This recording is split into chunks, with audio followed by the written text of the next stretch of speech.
चलो आज के क्लास में जो है ना हम लोग मेटरनिक के बारे में पढ़ेंगे। ठीक है, किसके बारे में रे? मेटरनिक। देखो नाम क्या है, क्लेमेंस वॉन मेटरनिक। ठीक है ना, क्या है? Clemens von Metternich. शॉर्ट में हम लोग क्या बोलते हैं? मेटरनिक। ठीक है। अच्छा, मेटरनिक कैसा व्यक्ति था, इसको याद रखेंगे, घोर प्रतिक्रियावादी। ठीक है ना, घोर प्रतिक्रियावादी। ये क्या था? तो ये ऑस्ट्रिया का चांसलर था। ठीक है ना, ऑस्ट्रिया का क्या था? चांसलर था। अब इसी जो है आज के क्लास में हम लोग पढ़ेंगे कि एक छोटा सा मेटरनिक।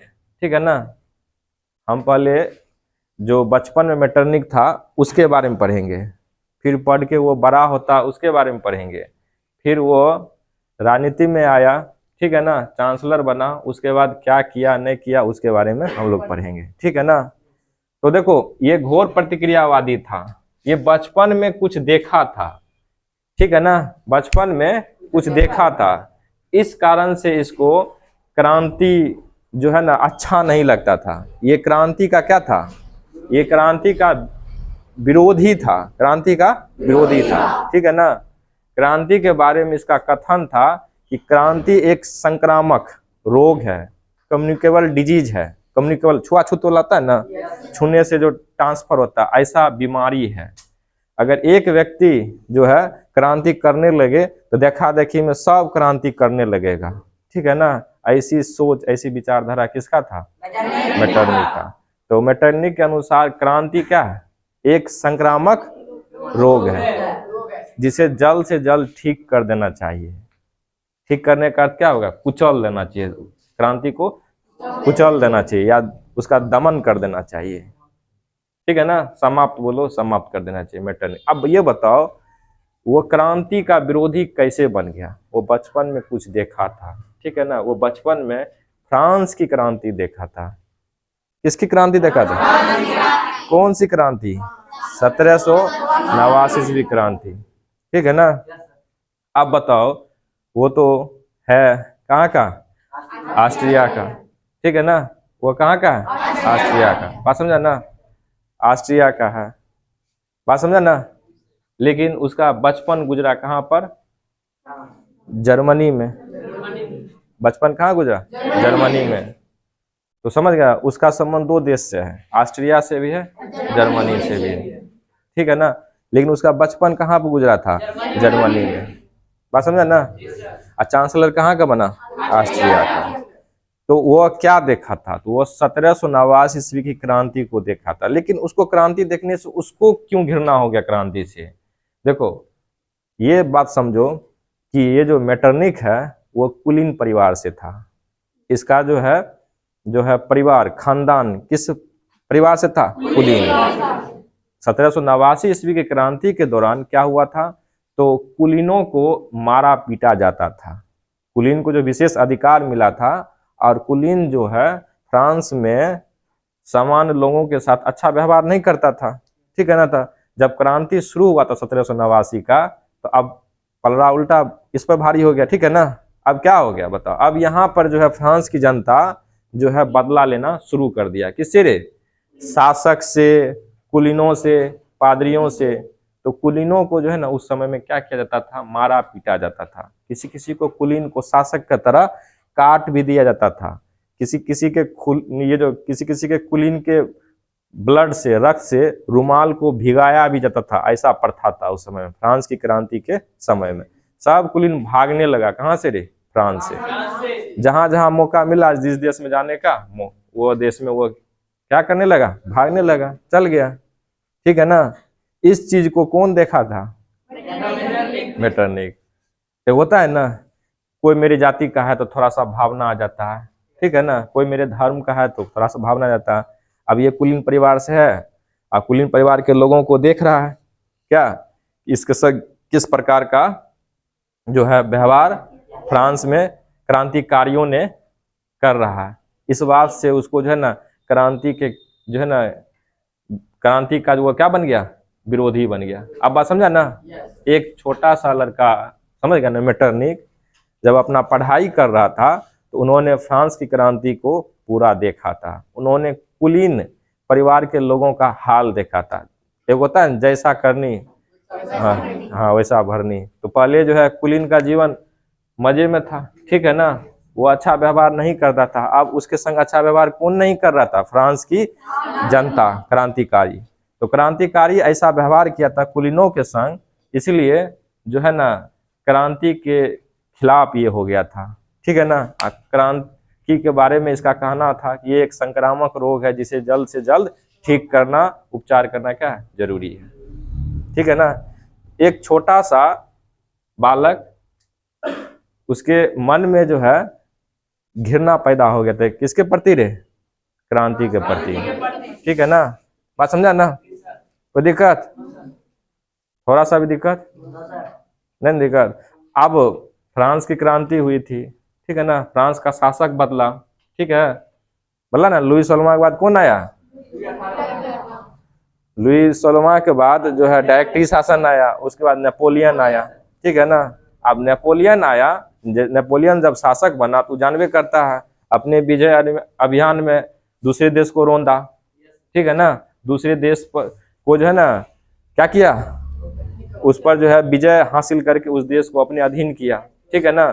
तो अपने विजय अभियान में निशाना किस पर साधा? इटली पर और जर्मनी पर भी। बात समझा ना? तो जब जर्मनी पर जो विजय हासिल किया था कौन रे? नेपोलियन। तो नेपोलियन क्या किया था, इसके जागीर पर जहां ये रहता था, राइन नदी किनारे जर्मनी के पश्चिमी भाग में इसका एक जागीर था। इसके पिता का क्या था? एक जागीर था। जागीर होता जमीन का टुकड़ा, उस पर नेपोलियन क्या कर लिया था? कब्जा। अब नेपोलियन यहाँ पर शासक है, ठीक है ना, और वो बालक है, समझा कि नहीं समझा? उसको जो है अब नेपोलियन के प्रति भी क्या होने लगा? घृणा, ये मेरा जमीन ले लिया है, ठीक है ना। वो क्या ले लिया? जमीन ले लिया। बात समझा ना? तो देखो मेटरनिक जो है, मेटरनिक वो बचपन से ही क्रांति से घृणा करता था, नेपोलियन से घृणा करता था। वो बचपन से ही जो है नेपोलियन के खिलाफ षड्यंत्र रचता था, ठीक है ना। जब जब उसको मौका मिला, इस मौका का क्या उठाया? वो फायदा उठाया। अब बताओ, सब चीज घुस गया कि मेटरनिक जो है क्यों दुश्मन बना, ठीक है ना। बात समझा ना? एक बात घुस गया। चलो अब और इच्छा से इसको समझ लेगा। देखो मेटरनिक का नाम है क्लेमेंस वॉन मेटरनिक, पिता का नाम है फ्रांज जॉर्ज कार्ल, ठीक है ना। अच्छा ये पिता हम पहले ही बोल दिए थे, क्या बोल दिए थे?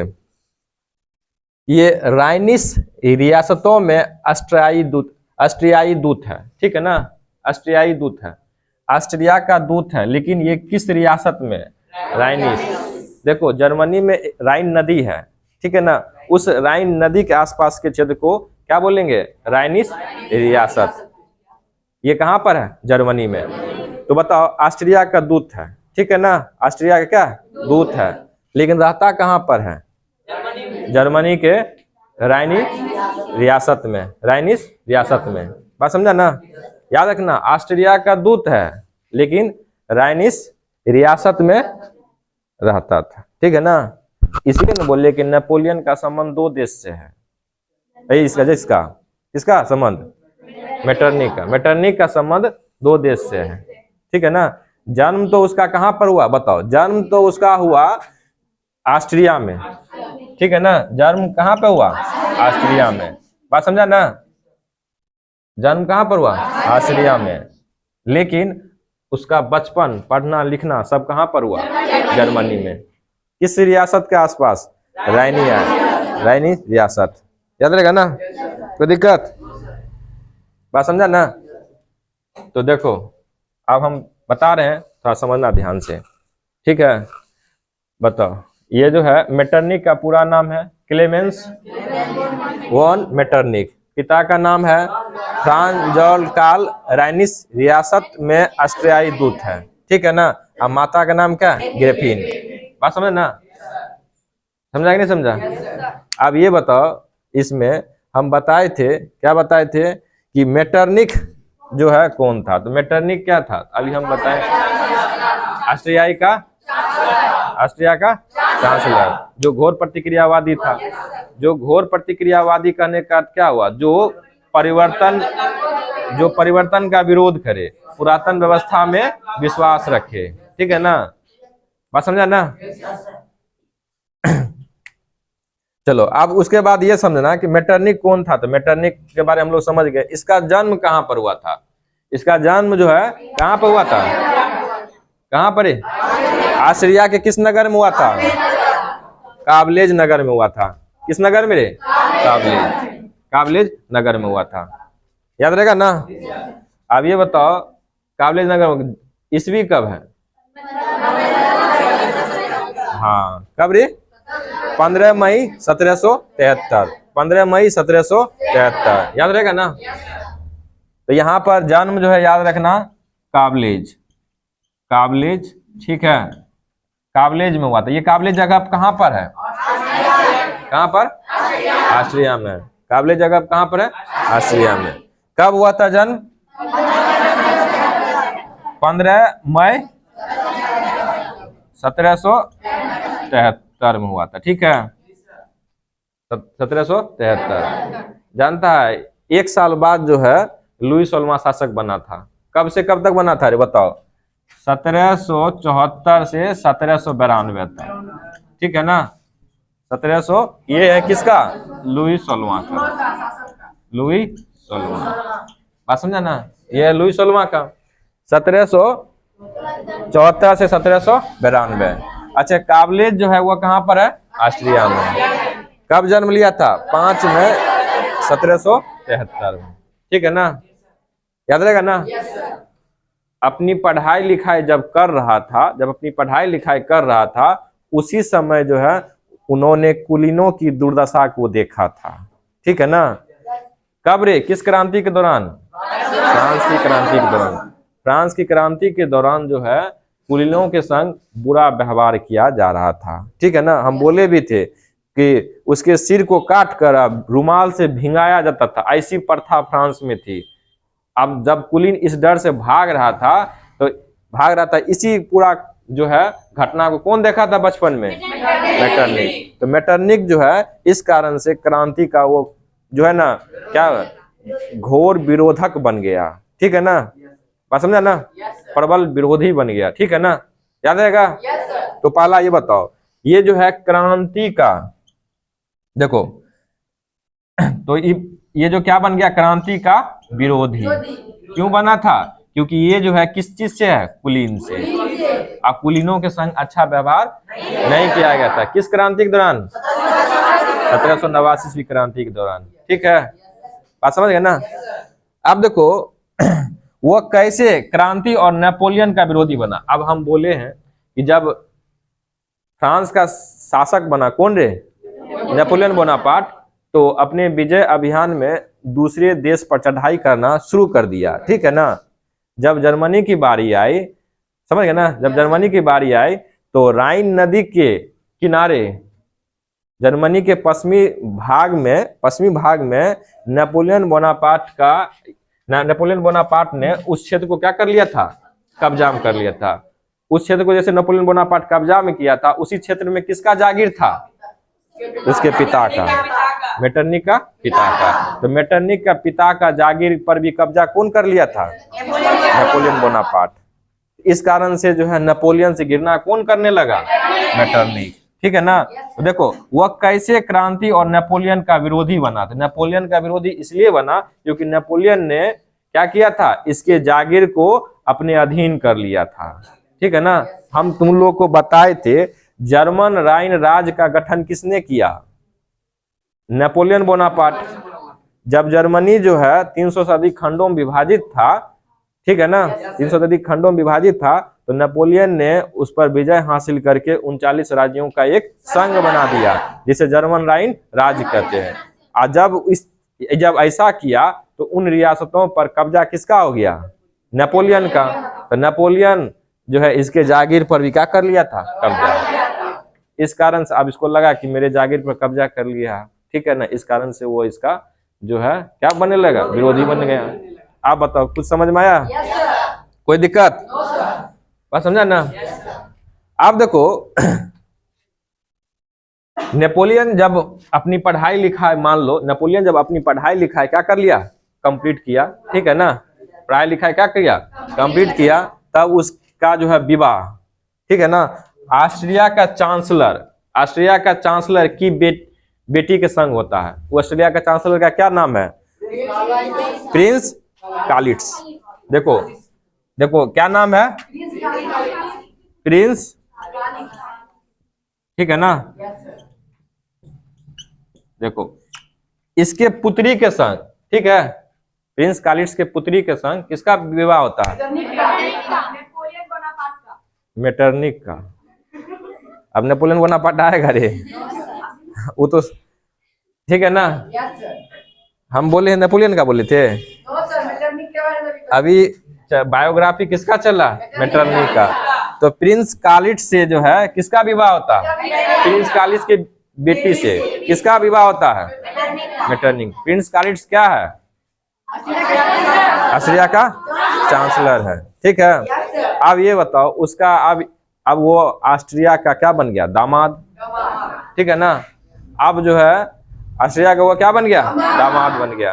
अब राजनीति करने वाले लोगों से उसका बैठना होगा, ठीक है ना, उठना बैठना होगा, ठीक है ना, उठना बैठना होगा कि नहीं होगा, बात समझा कि नहीं समझा।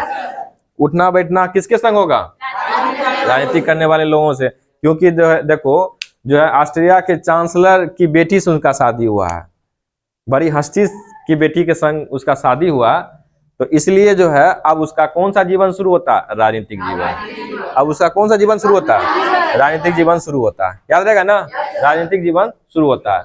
अब राजनीतिक जब जीवन शुरू होता है तो देखो 1801 से 1806 ईस्वी तक, 1801 से 1806 ईस्वी तक, ठीक है, 1801 से 1806 ईस्वी तक वो जो है ना राजदूत बना विभिन्न देशों।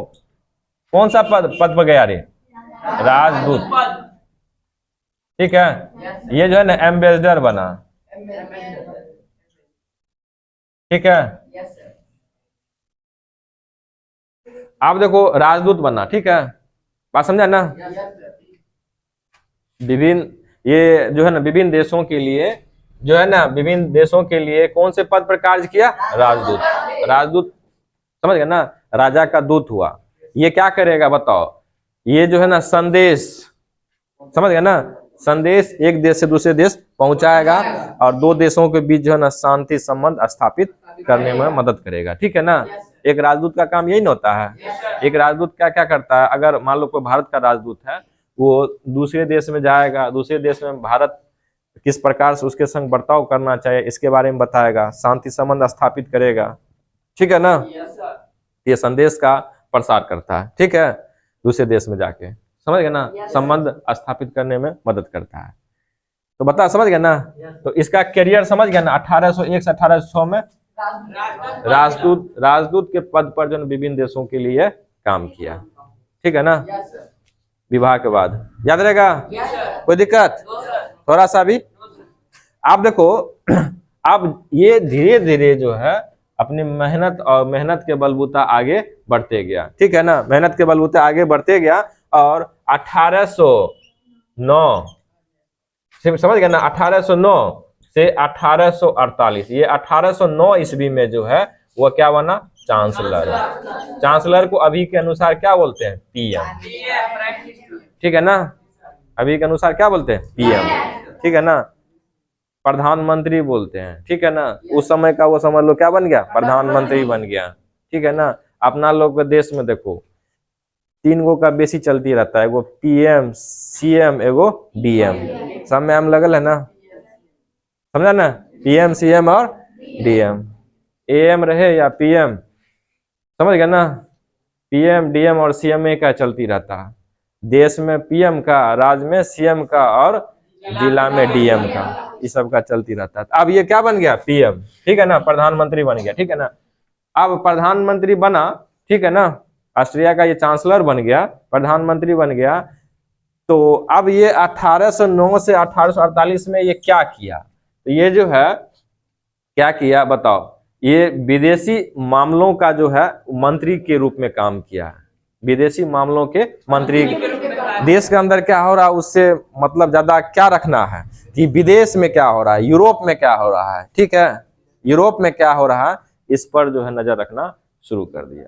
देखो नेपोलियन के अंत के बाद अगर यूरोप के राजनीति में जो है उभरता हुआ सितारा कोई था तो वो कौन था, मेटरनिक था, ठीक है ना, मेटरनिक था। अब जिस प्रकार पूरे यूरोप वासी का ध्यान नेपोलियन पे था, अब किस पर आता था, मेटरनिक पर, ठीक है ना, समझ गए ना। एक जो है समझ लो पर्सनैलिटी का अंत हुआ तो एक पर्सनैलिटी की शुरुआत हुई, ठीक है ना, बात समझा ना। वो विकास करता था, कौन, नेपोलियन बोनापार्ट, ठीक है ना, वो विकास करता था। ये जो है ना विकास में विश्वास ही नहीं रखता था, ठीक है ना, बात समझा ना। इसका कहना था मेटरनिक का, शासन करो, शासन तो करो लेकिन जनता की भलाई नहीं करो। क्यों नहीं भलाई करो, क्योंकि इसका कहना था कि शासन तो करो लेकिन परिवर्तन होने नहीं दो। जब तक परिवर्तन नहीं होगा तो जनता का भलाई होगा। देखो परिवर्तन ही जनता का क्या करता है, भलाई। इसके बारे में ये कह सकते हैं कि इसका कथन था, शासन तो करो पर जनता की भलाई मत करो। जनता की भलाई इसलिए नहीं करो क्योंकि ये जो है ना परिवर्तन लाना ही नहीं चाहता था, ठीक है ना, ये पुरातन व्यवस्था को ही जारी रखना चाहता था, ठीक है ना, बात समझा ना। अब बताओ, अब 1801 से 1806 राजदूत पद पर, ठीक है, राजदूत, राजा का दूत, ठीक है। 1809 से 1848 चांसलर, प्रधानमंत्री, ठीक है ना, जो अभी का प्रधानमंत्री है उस पद के रूप में ये काम किया, ठीक है, बात समझा ना, कोई दिक्कत। और ये प्रधान चांसलर बना तो अब इनका क्या काम था, ये विदेशी मामलों के मंत्री के रूप में काम करता था। कहीं कहीं ये भी लिखा तुमको मिल सकता है कि जो है विदेश मंत्री वो कब से कब बना, ठीक है ना, 1809 से 1848, यानी चांसलर के रूप में जो ना वो विदेशी मामलों के मंत्री के रूप में वो कार्य किया था, ठीक है ना। देश के अंदर क्या हो रहा है वो तो ठीक है, बात समझा ना, देश के अंदर क्या हो रहा है वो तो जानता, मतलब ध्यान में रखता ही था, लेकिन पूरे यूरोप में क्या हो रहा इस पर उसका ध्यान होता था। ज्यादा उसका ध्यान होता था फ्रांस पर, इस पर ज्यादा ध्यान होता था। देखो उसका बचपन जो है फ्रांस की क्रांति से प्रभावित हुआ था, ठीक है ना, वो बचपन से ही क्रांति से घृणा करने लगा, वो बचपन से नेपोलियन से घृणा करने लगा था। क्रांति और नेपोलियन दोनों कहाँ का है, फ्रांस का। वो कहता भी था जब फ्रांस छींकता है तो पूरे यूरोप को सर्दी जुकाम हो जाता है। वो कहता भी था फ्रांस जब छींकता है तो पूरे यूरोप सर्दी जुकाम हो जाता है। मतलब फ्रांस में जो भी हलचल होता है उससे यूरोप, पूरा यूरोप जो है ना वो क्या होता है, प्रभावित होता है, ठीक है ना। अब देखो फ्रांस की क्रांति से अब तुम लोग देखना उसका बात भी सत्य हो जाता है। फ्रांस की क्रांति जो होती है एगो 1800 कौन रहे, पहला हुआ 1789, दूसरा 1830, आखिरी क्या 1848। 1848 की फ्रांस की क्रांति ने ही जो है मेटरनिक युग का अंत किया, मेटरनिक का अंत किया। उसका कहना एकदम एग्जैक्ट सही था कि फ्रांस में जो हलचल होती है, ठीक है ना, उससे पूरा यूरोप जो है ना डिस्टर्ब होता है, ठीक है ना। अंत में वो भी डिस्टर्ब हुआ 1848 ईस्वी की क्रांति के कारण, वो भी क्या हो गया, डिस्टर्ब हुआ। डिस्टर्ब ये हुआ कि मेटरनिक युग का अंत हुआ और उसको डर से कहाँ भागना पड़ा, इंग्लैंड। कुछ दिन बाद बाहर वहां इंग्लैंड से आया, ठीक है ना, तब तक उसका बीच में मृत्यु ही हो जाता। अब उसी के बारे में थोड़ा समझेंगे, समझा कि नहीं समझा। तो अब यहाँ पर थोड़ा समझो मेटरनिक। देखो ये तो समझ गया कैसे क्रांति और नेपोलियन का विरोधी बना। दूसरा है मेटरनिक युग। मेटरनिक युग, देखो मेटरनिक युग हम लोग जानते हैं वाटरलू युद्ध, जो है वाटरलू युद्ध और वियना संधि कब हुई थी, 1815 ईस्वी में, ठीक है, 1815, ठीक है ना। इस संधि ने, ठीक है, इस संधि ने एक युग का अंत और दूसरे युग की शुरुआत किया। किस युग का अंत किया, नेपोलियन युग का अंत और मेटरनिक युग का शुरुआत, ठीक है ना। तो किस युग का शुरुआत किया, मेटरनिक युग का शुरुआत किया, ठीक है ना। तो ये युग जो है कब से कब चला था, 1815 से 1848, ठीक है ना, समझे ना। यूरोप के इतिहास में 1815 से 1848 के दौरान, ठीक है ना, इस दौरान मेटरनिक जो है यूरोप के राजनीति में काफी सक्रिय रहा, ठीक है ना। पूरे यूरोप का ध्यान जो है किस पर रहता था? मेटरनिक पर रहता था, ठीक है ना। बात समझा ना। देखो इस समय जो है मेटरनिक यूरोपीय राजनीति का रखवाला बन गया था। जो मेटरनिक कहता था वही बात होता था, और कोई सवाल जवाब भी करता था तो मेटरनिक पहले उसका आंसर तैयार करके रखता था। कोई सवाल कुछ पूछा किसी मुद्दा पर तो मेटरनिक तुरंत जवाब देता था, ठीक है ना। तो इस काल के दौरान मेटरनिक जो है वो यूरोपीय राजनीति का क्या बन गया? रखवाला मतलब कहीं पर कुछ होगा तो वो किसके अनुसार होगा? मेटरनिक के अनुसार होगा। और उसका जवाबदेही कौन लेता था? मेटरनिक। कोई भी कदम उठाएंगे तो कुछ ना कुछ होगा, ठीक है ना। जब फैसला कुछ भी लेंगे तो हो सकता है कि नकारात्मक या सकारात्मक कुछ भी जो है अंजाम हो सके, ठीक है ना। लेकिन इसका पूरा जो है जवाबदेही कौन लेता था? मेटरनिक, ठीक है ना। ये तो यूरोपीय राजनीति का रखवाला कौन बन गया था? मेटरनिक। कब से कब मेरे? 1815 से 1848, याद रहेगा ना। तो यूरोप के इतिहास में इस काल को मेटरनिक युग के नाम से जाना जाता है, क्योंकि इस काल में मेटरनिक जो है राजनीति में काफी सक्रिय रहा।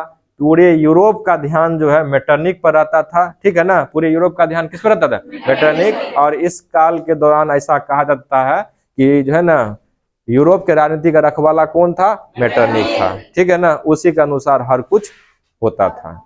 अब याद रहेगा ना। तो मेटरनिक युग कब से कब? 1815 से 1848। तो यूरोप के इतिहास में 1815 से 1848 ईस्वी के काल को मेटरनिक युग के नाम से जाना जाता था, ठीक है ना। समझ ना। इस काल में, इस युग में मेटरनिक काफी सक्रिय रहता था, ठीक है ना। समझ गया ना। राजनीतिक रूप से क्या रहता था? सक्रिय रहता था, ठीक है ना। ऐसा हम लोग बोल सकते हैं क्या, इस काल के दौरान जो है वो यूरोपीय राजनीति का रखवाला था, ठीक है। चलो हो गया, आप समझ गया ना, कोई दिक्कत? अच्छा, इस युग का क्या महत्व है? देखो मेटरनिक युग जो शुरू हुआ था तो इस युग में मेन था उद्देश्य क्या? उद्देश्य ये था कि क्रांति होने नहीं देंगे, कहीं भी क्रांति होने नहीं देंगे। जब क्रांति नहीं होगी तो एक देखावटी शांति होगी ना, भलो जनता खुश रहे न रहे, ठीक है ना। जनता खुश रहे न रहे, लेकिन जरूर है कि शांति रहेगी, ठीक है ना। तो मेटरनिक युग का जो है हम लोग महत्व या उपलब्धि ये बोल सकते हैं कि कुछ सालों तक, ठीक है, कुछ सालों तक जो है ना, कुछ सालों तक क्या हुआ बताओ? कुछ सालों तक जो है बहुत बड़ी जो है युद्ध या लड़ाई नहीं हुई थी, शांति थी यूरोप में, ठीक है ना। बात समझा ना? बात समझा कि नहीं समझा? कुछ सालों तक युद्ध सब जो है ना नहीं हुआ था, शांति थी, ठीक है ना। बात समझा कि नहीं समझा? अब मेटरनिक युग का अंत का कारण, मेटरनिक युग का अंत का यानी मेटरनिक का अंत का कारण।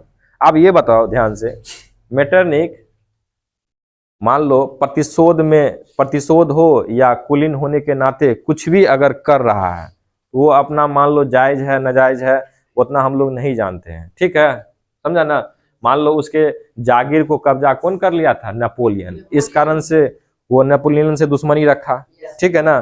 कुलीनों के संग फ्रांस के समान लोगों का बर्ताव सही नहीं रहा, इसलिए वो क्रांति का क्या बन गया? विरोधी बन गया। तो वो अपना अलग उसका मैटर है। अगर इस कारण से अगर वो कुछ किया तो मान लो क्या सही है नहीं सही है, वो हम लोग जो है ना जो है इस बात को लेकर तय करेंगे कि आगे वह क्या किया, ठीक है ना। जितना दुश्मनी निकालना तो निकाल ही लिया, ठीक है ना। क्रांति कहीं होता तो दबा देता था, ठीक है। नेपोलियन के संग भी उसका जो है दुश्मनी पूरा हो गया कि नहीं हो गया?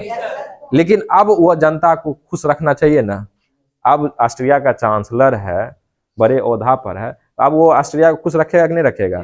लेकिन वो यहाँ पर कौन सा शासन कर रहा है? निरंकुश शासन कर रहा है, ठीक है। बात समझा ना। वह निरंकुश शासन का समर्थक था, ठीक है ना। उसका कहना ये था, क्या कहना था बताओ? उसका कहना था कि ये जो शासक होता है या राजा होता है वो ईश्वर का प्रतिनिधि होता है। ये घमंड वाली बात है, ईश्वर का प्रतिनिधि होता है। लेकिन वास्तव में राजा किसका प्रतिनिधि होता है? जनता का, ठीक है ना। ईश्वर का प्रतिनिधि होता है, जनता का होता है, जनता। जनता खुश तो सब कुछ ठीक, ठीक है ना। और जनता खुश नहीं रहेगा तो जरूर है कि क्रांति होगा। बात समझा ना। तो देखो वो अपना शासन कर रहा था किस रूप में? एक प्रतिक्रियावादी शासक के रूप में। परिवर्तन करना चाहता नहीं था, परिवर्तन करना चाहता नहीं था। निरंकुश शासन था उसका, ठीक है ना। जो मन में आया, जैसा आया वो ऐसा करते रहता था। इससे जो है ना ऑस्ट्रिया के लोग खपा रहते थे, यूरोप के लोग भी क्या रहते थे? खपा रहते थे, ठीक है। वो एक मौका के ताक में था कि जिस दिन मौका मिलेगा, ठीक है ना, इसको यहाँ से खदेड़ भगाएंगे। बात समझा ना। किसी भी चीज का क्या होता है? एक लिमिट होता है। जब लिमिट क्रॉस कर जाएगा तो फिर दिक्कत आएगा, ठीक है ना। ऐसा ही हुआ, लिमिट क्रॉस कर दिया गया। और इसका कहना ये वो था, जब फ्रांस छींकता है तो पूरा यूरोप संक्रमित हो जाता है, यानी फ्रांस की हलचल से पूरा यूरोप प्रभावित होता है। ये बात अब सत्य साबित हो रहा है और यही बात इसके अंत का कारण भी बना, ठीक है ना। हम बात करेंगे कब का? बताओ, हम बात करेंगे कब का? 1848 ईस्वी की क्रांति, ठीक है ना। कब की? 1800, ठीक है, 1848। इस समय फ्रांस का शासक जो है ना कौन बना? लुई फिलिप बना, ठीक। बहुत बढ़िया बात। देखो 1789 में लुई 16वां था, ठीक है।